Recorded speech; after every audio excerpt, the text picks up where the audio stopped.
Calma, neném, professor Edilon Coelho voltou. Gente, e vamos dar continuidade aí à sequência da nossa aula sobre o período clássico, sobre a cultura greco-romana. E nós vamos iniciar hoje falando sobre a cidade-estado de Esparta. Uma cidade-estado extremamente fortificada, militarizada, inclusive tem como sua principal característica exatamente essa forte militarização, gente. Tá? Essa imagem, inclusive, aqui, que inclusive eu peguei do filme Os 300 de Esparta, né, que todos com certeza viram, conhecem, né, adoraram aí os 300 espartanos lutando aí contra os persas, né? Ela mostra exatamente, gente, essa principal característica que é a militarização. E eu sei que tu deve estar me perguntando, ou deve estar te perguntando aí, tu queria muito me perguntar, Edilon, mas vem cá, por que os espartanos, eles desenvolveram exatamente essa forte militarização? Olha aí, até coloquei, ó.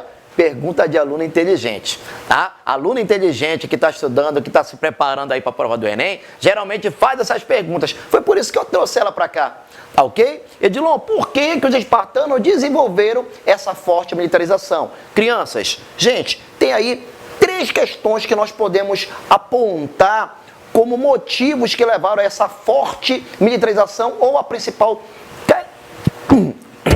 característica exatamente da cidade-estado de Esparta. O primeiro motivo, gente, ele se dá pela questão da origem. Aí tu vai perguntar, mas por que a origem, Edilon? Gente, lembra dos povos indo-europeus lá atrás da aula passada que nós falamos? Entre os povos indo-europeus, os aqueus, os jônios, os eólios e os dórios, foram exatamente esses aí, os últimos, os dórios, que foram os fundadores da cidade de Esparta. Os dórios, entre os povos indo-europeus, foram eles que chegaram de forma arrebatadora, destruindo, pilhando, tá, outras civilizações, destruindo muitas culturas naquela época, e devido a essa sua forte militarização, essa sua forma aguerrida de se comportar, eles acabaram deixando para os espartanos exatamente esse legado, o legado da guerra, o legado da militarização. Tranquilo aí? Motivo 2, a localização. Tu vai dizer, Edilon, mas vem cá, pô, o que tem a ver a localização para os espartanos se tornarem grandes guerreiros, terem como principal característica a militarização? Gente, tem muito a ver. Lembra que a Grécia Antiga, ela era formada por várias montanhas, né? O recorte geográfico por montanhas que distanciava uma cidade-estado da outra. Inclusive, é esse distanciamento que vai fazer com que as cidades-estados tenham como principal característica a forte militarização. A autonomia, a independência. A forte militarização é de Esparta. Mas lembra, pelo amor de Zazá, tá? Lembra que a Grécia, ela não tinha um solo fértil. E lembra que a agricultura, ela e o comércio eram primordiais para a vida, para a sobrevivência do mundo antigo, gente. E pelo fato da Grécia ser carente de solo fértil, os gregos andavam então à procura de espaço que tivesse exatamente um solo apropriado para a agricultura. E adivinha exatamente aonde estava o solo mais fértil de toda a região grega? Na região do Peloponeso, região exatamente onde os espartanos se fixaram.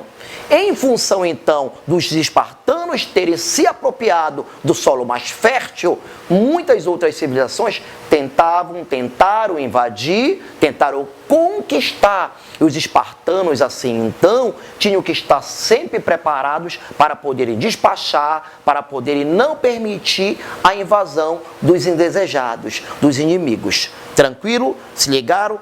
Conseguiram entender aí, então, por que, né? Essa localização acabou interferindo nessa forte militarização. Tem um historiador que diz que os espartanos, eles viviam como se estivessem em um acampamento militar. Por que um acampamento militar? Porque eles tinham que estar sempre muito bem preparados para iniciar uma batalha a qualquer momento. Tá ok? E por conta dessa localização, eles tinham que estar sempre em busca dessa preparação, sempre prontos para iniciar uma batalha. Tranquilo?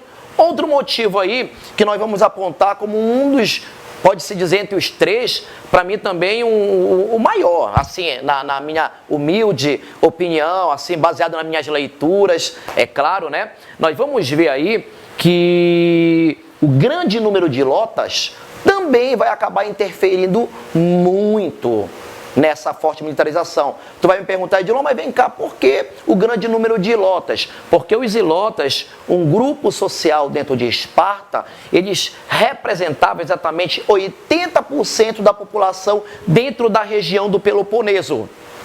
E por eles representarem 80% dentro da região, eles se revoltavam com muita frequência. Aí tu deve me perguntar, ou deve estar querendo me perguntar, Edilon, mas vem cá, por que os espartanos, por que os ilotas, eles se revoltavam com tanta frequência?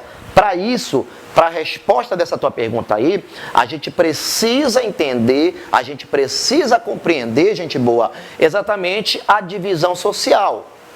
As relações sociais que foram estabelecidas dentro de Esparta. E quando a gente fala da divisão social dentro de Esparta, tu não pode esquecer dos três grupos sociais: os espartanos, os periecos e também os ilotas, que é o nosso alvo de discussão nesse momento. Mas bora voltar aqui primeiramente para o espartano. Quem era esse espartano? Os espartanos, gente, eles são os fundadores de Esparta, ou descendentes dos dórios, daqueles que fundaram Espartas, tá ok? Os espartanos, ou também chamados de homoióis, eles representavam mais ou menos 10% da população. Eram esses caras aqui, os guerreiros, que tinham exatamente o poder político, o poder econômico, o poder social, e os únicos que recebiam preparação militar.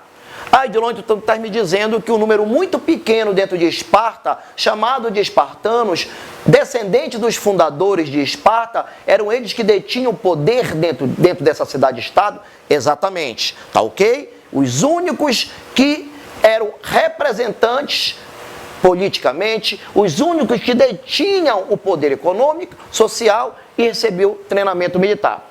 O outro grupo chamado de perieco. Quem eram esses periecos? Eram os estrangeiros. Eram pessoas livres, representavam mais ou menos também 10% da população, mas não tinham direitos políticos, não eram vistos como importantes socialmente dentro de Esparta. Trabalhavam no comércio ou trabalhavam no artesanato. Edilon, eles iam à guerra, mas não recebiam preparação militar. Essa observação, ela é importante que você saiba. Os periecos, eles iam à guerra, mas não recebiam preparação militar. Edilon, eles iam fazer o que na guerra? Gente, muitas das vezes os espartanos utilizavam eles, né, como uma tática de guerra. Colocavam eles na frente logo do exército espartano para lutarem e assim cansavam os adversários. Ou também iam para pegar os corpos dos mortos e feridos na guerra. Tranquilo? Beleza? Esse era o papel dos periecos dentro de Esparta. E aqui, o nosso, pode-se dizer, nesse momento aqui que nós estamos estudando, o nosso foco maior, que é o ilota. Quem é esse cara? O que é que ele representava dentro de Esparta? Qual é a importância desse ilota dentro de Esparta? Como é que ele chega a essa condição de ilota dentro de Esparta? Perguntas pertinentes, gente, que nós vamos te responder agora. Tranquilo? Olha só, olha para cá, para essa imagem aqui. Essa imagem, ela representa exatamente aqui a figura aqui de 3 homens trabalhando sob a supervisão de um outro que está com um chicote na mão. Não é isso? Esses 3 elementos aqui, que estão exatamente trabalhando, é o ilotas, ou são ilotas dentro de Esparta. Quem era então esse ilota? Esse ilota foram grupos sociais, povos micênios da região da Micênia, que lutaram contra os espartanos e foram derrotados. E por serem derrotados na guerra, eles passaram a ser uma propriedade do Estado. É por isso que ilota é chamado de ilota ou servo do Estado, porque ele era uma propriedade do Estado. E por ser uma propriedade do Estado, ele não podia ser vendido, ele não podia ser comercializado, trocado, dado de presente a alguém, não podia ser feito absolutamente nada com ele em relação a essas questões que eu falei. Por quê? Porque ele era uma posse estatal, tá ok? Ele era uma posse do Estado, trabalhava somente com as práticas da agricultura e trabalhava na área campesiana, gente. Eles representavam mais ou menos 80% da população dentro da região do Peloponeso. Então tu imaginas aqui por essa imagem que esse camarada com toda certeza se revoltava com muita frequência.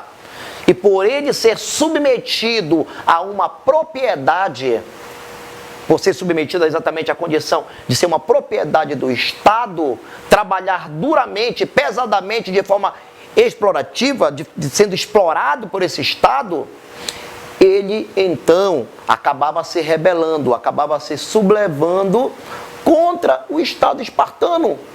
Os espartanos, que eram apenas 10%, tinham que estar muito bem preparados para poder sufocar, para poder acabar com essas sublevações, com essas revoltas aí dos ilotas dentro de Esparta. Tranquilo, gente?